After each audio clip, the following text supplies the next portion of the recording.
If you are a PhD student, you need to avoid these 5 common mistakes.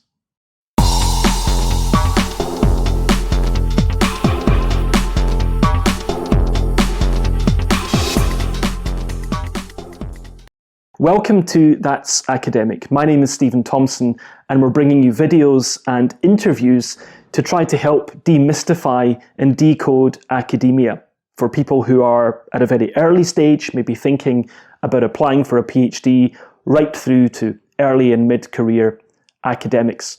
Now, this episode is mainly geared at people who are thinking about doing a PhD or are already doing a PhD. Because if you are at that stage, you know, a PhD involves you to a great extent being left to your own devices, albeit under the supervision of 1 or 2 supervisors or advisors on your PhD project. And they will support what you're doing, of course, but this is very much your project, and you may have a very good relationship with your supervisors and they might give you very active mentoring, or perhaps they are not giving you as much mentoring as you would like to have. So in this episode, I'm going to be giving you 5 very common mistakes that you should avoid when you're doing your PhD. The first mistake that you should avoid as a PhD student is waiting too long before you start writing. Now, the actual duration of PhD programs varies from institution to institution and discipline to discipline, but typically a PhD will be between 3 and 5 years. Now, what you need to do is, of course, to ensure that you complete your PhD on time. If you fail to do that, and you run significantly over the standard duration of your PhD program, I suggest that you're not really doing yourself any favours in terms of landing your first academic job. Because if you cannot finish this dedicated research project in a given period of time, then how, the hiring committee might ask, would you be able to handle the many other pressures and burdens on their time that academics face, whether those are teaching commitments, administrative commitments, external and knowledge transfer commitments, in addition to continuing to publish and continuing to research. So you need to finish your PhD on time. And the first thing you have to do is to start writing at an early stage. Now, you might be doing a more empirical project, which involves a lot of initial data gathering and data collation. Maybe you're running lab experiments, maybe you're running a lot of interviews, maybe you're going through a whole load of historical documents, depending on the subject area that you are in. But even in those types of data gathering, data collation, empirical subjects, I think you do still have to start writing at a pretty early stage, because even empirical projects are also going to contain some element of literature review, of comment on scope and methodology, and of course engaging with the other existing studies which are out there. The danger of doing all the data gathering and data collation and only starting to write later is that you've already run so far into the standard duration of the PhD program that you're leaving yourself very short in time for the actual writing up phase. So I would advise that you start writing at an early stage. Don't expect everything you write to be perfect. Some of the stuff you write will be good, and other stuff that you write will be bad, and it will either require to be modified or edited or rewritten, or perhaps even binned altogether. You just have to let bad chapters and bad drafts go. Start writing at an early stage, and you reduce the time pressure that you're likely to face later on in your PhD. The second common mistake that PhD students often commit is to underestimate the amount of time required between producing a first draft of your PhD thesis and actual submission of that thesis. Because between the final draft and ultimate submission of the PhD thesis, there can be a number of other tasks that you have to perform to get your thesis into a submissible format. Now, you might face a word limit, for example. At my institution, which was University of Edinburgh, the standard PhD thesis should be no longer than 100,000 words at that particular time in my subject area. And I think that I was somewhere in the region of 125 to 130,000 words when I put together my first draft. So I was over the word limit, and suddenly I had to remove 25 to 30,000 words.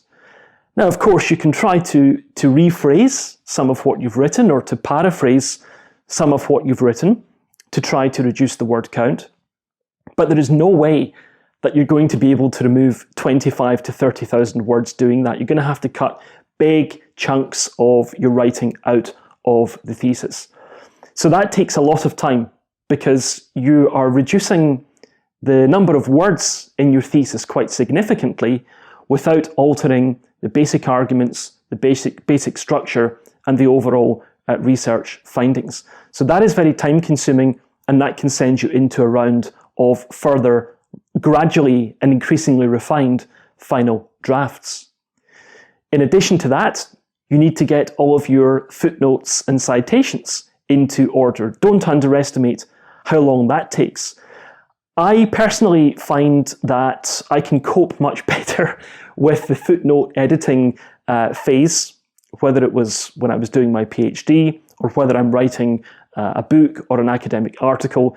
If I just put earphones in, listen to some of my favourite music and just get on with it. But it does take a lot of time, especially a PhD thesis is a long piece of work, right?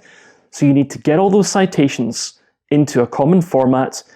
If you have a table of contents or a bibliography or some kind of index, a table of other instruments or sources cited, again, this will all vary depending on subject area.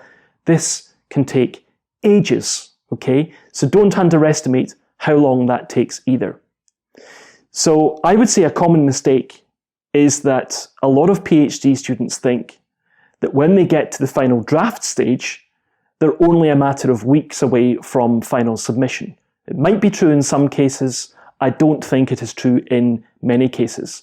So even if you're at the early stages of your PhD, you've got to look ahead to the later stages. So if you're on let's say a 4-year PhD program, I think you want to look and say, well, I need to build in maybe at least 3 or 4 months at the end between the final draft, or what seems to be a final draft, and the actual final submissible version of the PhD thesis. Build that time in at an early stage of your PhD because it allows you to look forward and to calculate how much time you really have to get to the final draft versus how much time you think you have. The third common mistake committed by PhD students, and I was guilty of this, was to try to solve all the world's problems in a single PhD thesis. Now, I have to say that the professor who was the director of the PhD program at Edinburgh when I was there doing my PhD did warn us about this. Don't make this, your life's work. It won't be your life's work. Try to focus on a single core research question. I think that to some extent went over my head, which was my own fault, and I think it goes over the heads of many PhD students. It's only later on that you realise how valuable that advice is. Because if you try to solve too many problems or to answer too many research questions in a single thesis, you're going to find it so difficult to remain within the word count, even if it's 100,000 words or thereafter. Sounds like a lot of words, but actually it's not. And also you're going to find it difficult to have a kind of single, thematically coherent line of argument throughout your thesis. Now, that does not mean that your main research question will not have or should not have kind of sub-questions or sub-components within it. It probably will do, and that's fine. That's why we have different chapters which lend structure to the overall thesis. But overall, really, there should be one core question that you're trying to solve. A PhD project, it's a major project. it contains, or it takes up several years of your life, and of course, you should aim for the very best in terms of quality and in terms of original research contribution.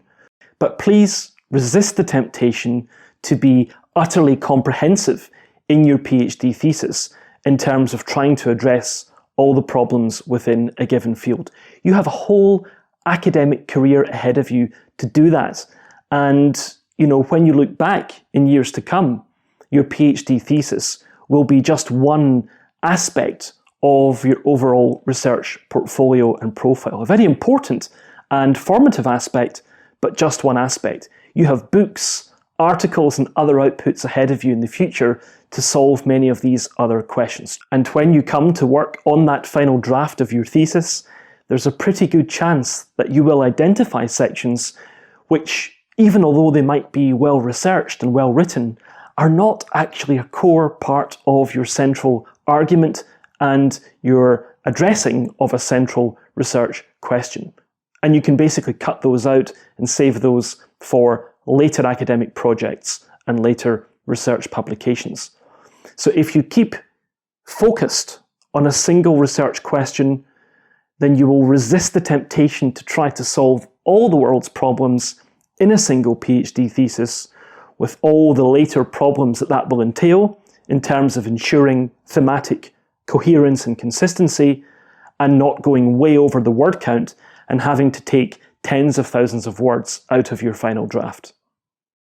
The fourth common mistake that PhD students often commit is to fail to take adequate responsibility for their own project.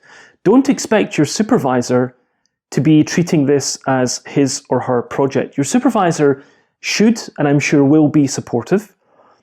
This is a person who is a mentor as much as someone who's kind of ensuring quality control in your thesis. But they're also very busy, and they will want the best for you. They will want you to finish on time. They'll want you to produce a great thesis, and for that to set you up to get a great first academic job afterwards. But again, it's your project, and they also have other commitments and other demands on their time and resources. So ensure that the communication channels are kept open with your supervisors. Ensure that you're all on the same page in terms of expectations about, submissions, meetings, timeline, in terms of the overall progress and development and ultimate submission of your thesis. And also, you have to think about developing other aspects of your academic profile, attending conferences, getting known within your field, maybe even producing one or two publications before actually submitting your final thesis.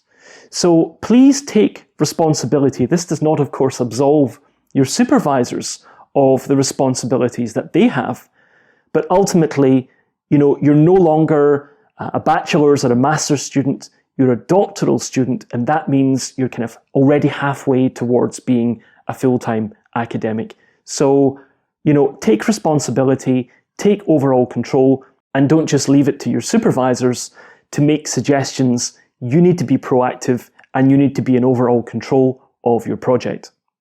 Mistake number 5 is to treat a PhD like a 9-to-5 office job. Now, as far as I'm concerned, there are only really two groups of people who should be kind of treating this like a 9-to-5 job in terms of turning up at 9 in the morning, sitting in the PhD office for 8 hours, and going home at 5 o'clock in the evening. The first group would be people who have other commitments. Those could be family commitments, they could be caring commitments, or they could be other work commitments. Maybe you have a part-time job in the evenings, for example. And of course, those are going to a large extent, dictate the way in which you structure your time. So I totally understand why people in those situations will maybe treat this like a 9-to-5 job. That's absolutely fine. No problem with that whatsoever. But the second group that I think should be treating it like a 9-to-5 are people whose productivity genuinely is optimized and maximized by working in this way. But I would challenge you to look within yourself and to look at yourself and ask whether this really is optimizing your productivity. You need to ride productivity peaks, and you need to diversify your time commitments and the ways in which you're spending your time in order to stay motivated and in order to stay disciplined. Now, if you genuinely are optimizing your productivity by having this kind of very structured 9-to-5 schedule, by all means go ahead and work in that way. That's absolutely fine. But if you find you're just staring blankly at the screen for hours at a time, or a lot of the time you're just procrastinating, you're in YouTube or you're on Facebook or Instagram or whatever it might be, then maybe this approach is not working for you. And maybe when you're not feeling productive, you need to do something else. It could be reading, it could be sports, it could be, even just resting, spending time with friends or family, and then coming back recharged, and then actually being more motivated and more productive.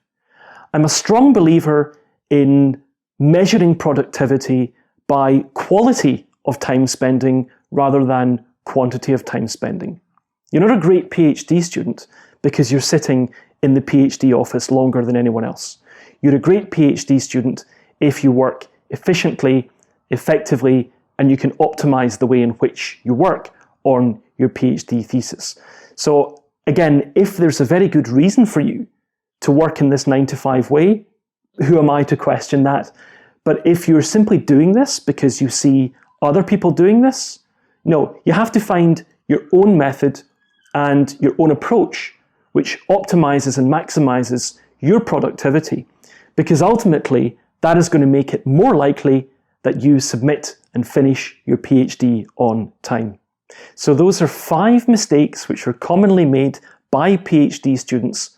And I think if you're currently doing your PhD, you need to take a look at how you're working and making sure you're not falling into these traps, because quite honestly, they're traps which are very easy to fall into. But try to avoid doing these things, evaluate how you're working, and ask whether you're optimizing your time and maximizing your productivity. Because if you have that ongoing process of self-reflection and self-appraisal too, then you're making it more likely that you will submit your thesis and finish your PhD on time. And if you are currently doing your PhD, I wish you the very best of luck for producing an excellent PhD thesis and getting the most out of life as a PhD student.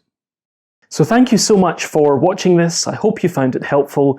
Please consider subscribing to the channel and liking the video if you did find it useful. And if you know someone else who could find these videos useful, please also consider letting them know about the channel. I've enjoyed speaking to you in this episode and sharing those 5 common mistakes that you should avoid as a PhD student, and I'm looking forward to speaking to you next time. Thanks very much, and bye for now.